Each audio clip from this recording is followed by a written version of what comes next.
মানে কি করলেন? তিনি খেলছেন, খেলায় বিনোদ খেলা।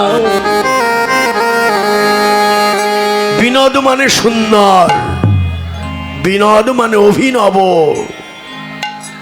এমন খেলা খেললেন মহাপ্রভু, অন্য কোন যুগে তিনি তা খেলেননি। সত্য ত্রেতা দাপরে যে খেলা তার হয়নি, একই তো। সত্যের নারায়ণ, ত্রেতায় রাম, দাপরে কৃষ্ণ, তারাই তো এবার কলিতে গৌরাঙ্গ রূপে এসেছেন।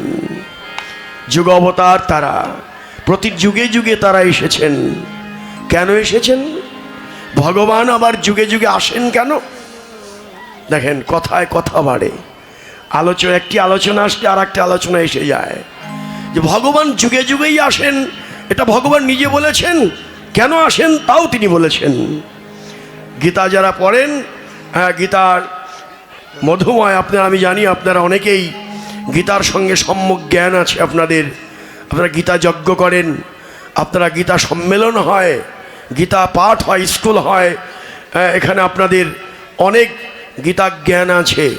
ভগবান নিজে জানিয়ে দিয়েছেন আমি কেন যুগে যুগে আসি। ভগবান কেন আসবেন?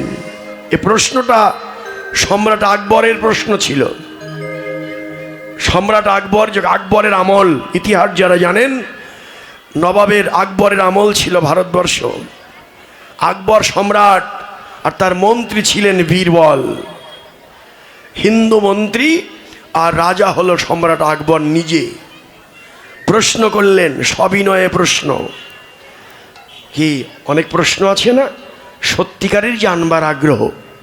আবার কেউ কেউ প্রশ্ন করে কাউকে ঠেকাবার জন্য। নিজে খুব জানি, অন্যকে কিভাবে আমি ঠেকাতে পারি, এরকম প্রশ্ন অনেকে করি। কিন্তু আকবর কিন্তু এরকম প্রশ্ন করেনি।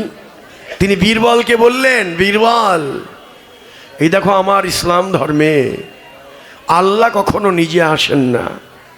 তিনি তার ফেরেশতা, তার পয়গম্বর